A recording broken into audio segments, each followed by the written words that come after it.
अस्सलाम वालेकुम, welcome to another vlog. और जनाब सर्दियों का मौसम आ ही गया। आखिरकार हम भी यहाँ पर सर्दी इंजॉय करने वाले हैं। क्योंकि सर्दी का मौसम हर इंसान के लिए खुसूसी होता है। इस मौसम में हर बंदे का दिल चाहता है कि वो गरम गरम खाए पिए और गरम गरम कपड़े पहने। तो जनाब गरम कपड़े निकालने का वक्त आ ही गया। आज का मेरा व्लॉग कुछ इस तरह से है कि आज मैं ज़ारा की कबर्ड की, जो कि कैजुअल ड्रेसेस की कबर्ड है, उस कबर्ड को क्लीन करूंगी, उसके कपड़ों की डिक्लटरिंग करूंगी और उस कबर्ड को विंटर कलेक्शन से ऑर्गेनाइज करूंगी। तो ये सर्दियों के वो कपड़े हैं जो ज़ारा के मैंने पिछले साल रखे थे, जो कि मुझे लगा था कि वो नेक्स्ट ईयर भी चल जाएंगे। और चूंकि इन ड्रेसेस को ऑलमोस्ट मैं 1 साल के बाद देख रही थी, तो ये मुझे इतने नए नए से लग रहे थे और अच्छे से लग रहे थे। इनमें से बहुत से पुराने कपड़े वो थे जो मैं बहुत ज़्यादा ज़ारा को नहीं पहना सकी थी, क्योंकि यहाँ की सर्दियाँ बहुत शॉर्ट पीरियड के लिए आती हैं। तो मैंने सोचा था कि वो फिर मैं नेक्स्ट ईयर देख लूँगी।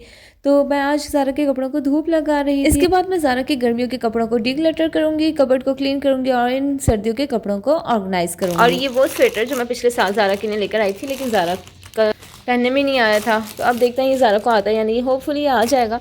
और मुझे इसका कलर बहुत प्यारा लगता है ना Zara? Nice colour, wow so nice. Look eight me Zara, Zara Fatima लुक एट मी। इसका टैग अभी तक लगा हुआ है क्योंकि ये मैंने एक बार भी ज़ारा को नहीं पहनाया था। और जनाब यहाँ कपड़ों को धूप लग चुकी थी। उसके बाद अब मुझे ज़ारा की कबर्ड ऑर्गेनाइज करनी थी। तो लेट्स गो, कबर्ड ऑर्गेनाइज करते हैं और उसको डिक्लटर करते हैं। लेकिन उससे पहले बच्चों का तो आप लोगों को पता है कि बच्चों के साथ रहते हुए तो काम करना कितना मुश्किल हो जाता है। तो यहाँ मैं काम कर रही थी और ज़ारा बहुत ज़्यादा इंजॉय कर रही थी, क्योंकि ये कपड़े उसको इतने अरसे के बाद दिखे थे, तो उसको भी कुछ न्यू न्यू से लग रहे थे, बिल्कुल उसी तरह जिस तरह मुझे लग रहे थे।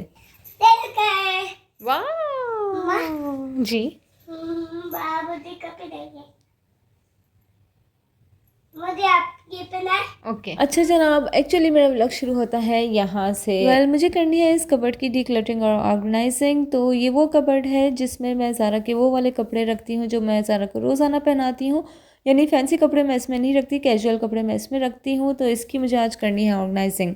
तो इसमें अभी है सारे गर्मियों के कपड़े और इसका बहुत बुरा शर्ट निकला हुआ था, क्योंकि मुझे बस टाइम ही नहीं मिल रहा था। यानी इसके सारे शर्ट्स इस तरह से गंदे हो रहे थे कि मुझे बस ये होता था कि मुझे मौका मिले तो मैं इसको क्लीन कर लूँ, लेकिन बच्चों के साथ बहुत मुश्किल से टाइम निकलता है। तो अब सर्दियाँ आई गई थी, तो मैं सोचा ऑर्गेनाइज भी करना है, तो आज बस मैंने हिम्मत कर ही ली। तो जी बस सबसे पहले मैंने इसका नीचे का पोर्शन क्लीन किया है, जिसमें यानी वो फजूल फालतू चीज़ें हैं जो ज़ारा से छुपाने वाली है। इसके बाद मैं इसके दोनों पोर्शंस को पहले खाली करूँगी, उसको मैं क्लीन करूँगी और उसके बाद फिर मैं सर्दियों के ये वाले कपड़े जो भी मैंने धूप लगाए हैं, इसको फिर मैं इसमें ऑर्गेनाइज करूँगी। वैसे ये काम होता तो बहुत ज़्यादा टाइम कंज्यूमिंग है और बहुत ज़्यादा बोरिंग है, लेकिन ये कि जब ये क्लीन हो जाता है तो फिर बहुत अच्छा सा लग रहा होता है, क्योंकि आप लोगों ने जस्ट अलमारी खोलनी है और जो कपड़े आपको चूज़ करने, जो आपने पहनने हैं, उसको निकाल लिया। तो इन शॉर्ट ये कि हमारे लिए बहुत इजी हो जाता है और फिर कबर्ड्स बहुत बुरी भी नहीं लगती। तो जनाब ये है ज़ारा के सारे गर्मियों के कपड़े, यानी कि कैजुअल कपड़े गर्मियों के, जो कि मैंने अब निकाल लिए हैं।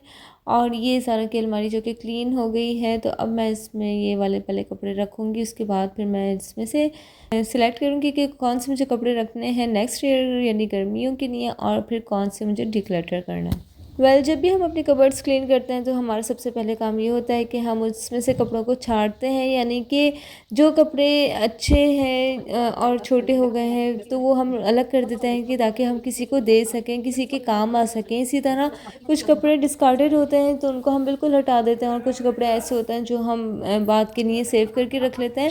तो यहाँ पर मैं भी वही काम कर रही थी कि आधे जो कपड़े थे वो डिस्कार्डेड थे, आधे जो मुझे सही लग रहे थे वो देने के थे, तो मैं किसी को ऐसे दे देती हूँ जो किसी के काम आए। और इसके अलावा जो ज़ारा के रखने के कपड़े थे वो फिर मैं बिल्कुल अलग करके रख रही थी। अच्छा जी, इसमें बहुत से कपड़े ऐसे हैं जो ज़ारा रोज़ाना यूज़ करती है, यानी कि ज़ारा के हैंकीस, ज़ारा की शीट्स और पेंटीज वगैरह। तो उसको मैं वापस इसी कबर्ड में रखूँगी ताकि वो मेरे यूज़ में ही आती रहें।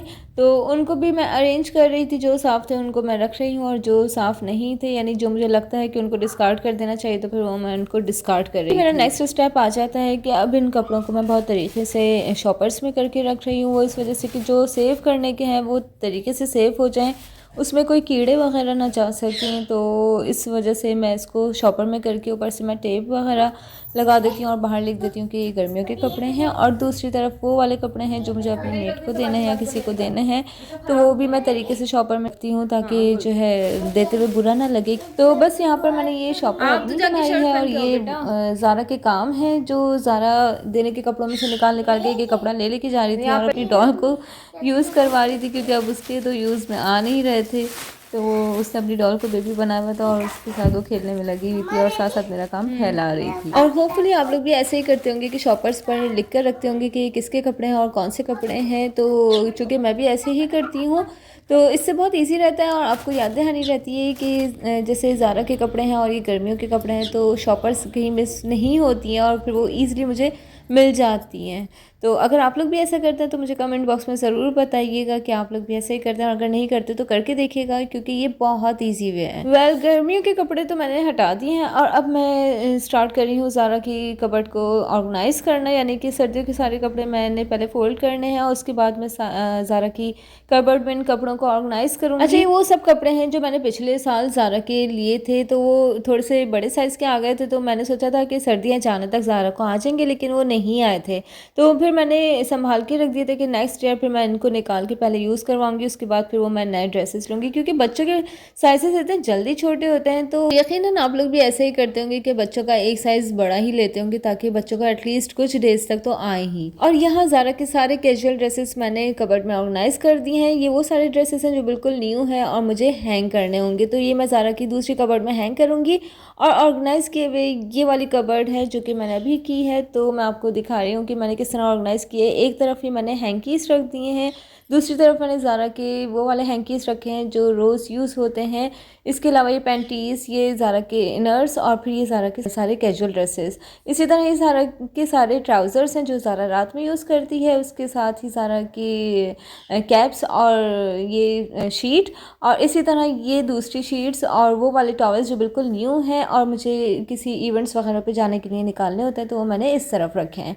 तो ये ज़ारा की कबर्ड क्लीन हो गई है, ऑर्गेनाइज हो गई है और डिक्लटरिंग भी मैंने कर ली है, तो ये अब मुझे बहुत अच्छी लग रही है, यानी साफ़ साफ़ सी बिल्कुल। और आप लोगों को कैसी लग रही है आप लोग भी ज़रूर बताइएगा। और अगर मेरी वीडियो पसंद आ रही हो तो प्लीज़ मेरी वीडियो को लाइक किया करें, चैनल को ज़रूर सब्सक्राइब किया करें, और प्लीज़ मुझे सपोर्ट करने के लिए अपने फ्रेंड्स में ज़रूर शेयर किया करें। वैसे तो मेरी सपोर्ट से आप लोगों को कुछ फ़ायदा नहीं होना है, लेकिन ये कि फिर भी हम किसी खुशी के लिए कर सकते हैं। यहाँ ज़ारा की कबर्ड तो क्लीन हो गई थी, ऑर्गेनाइज हो गई थी। उसके बाद ये वो सारे कपड़े थे जो मैंने निकाले थे देने के लिए। उससे पहले ही ज़ारा ने इन कपड़ों में से बिप निकाल के और इस डॉल को पहना के वो बहुत खुश हो रही थी कि मैंने बेबी बना दिए। तो जी बस इन कपड़ों को मैंने ये शॉपर में करके रख दिया है देने के लिए। और इसके अलावा जो हैंग करने वाले क्लोथ्स हैं इनको मैंने हैंग करने के लिए मैं लेकर आ गई हूँ, और ये ज़ारा की दूसरी कबर्ड में मैं हैंग कर रही हूँ। तो जी बस यही आज का मेरा व्लॉग था कि मैंने ज़ारा की कबर्ड को क्लीन करके ऑर्गेनाइज किया और डिक्लटर किया ज़ारा के ड्रेसेस को। और इसके अलावा अगर आप लोगों को मेरा व्लॉग पसंद आया हो तो don't forget to like my video, and जाते जाते चैनल को ज़रूर सब्सक्राइब कीजिएगा। तो मिलते हैं नेक्स्ट व्लॉग में, अपना ख्याल रखिएगा। अल्लाह हाफिज़।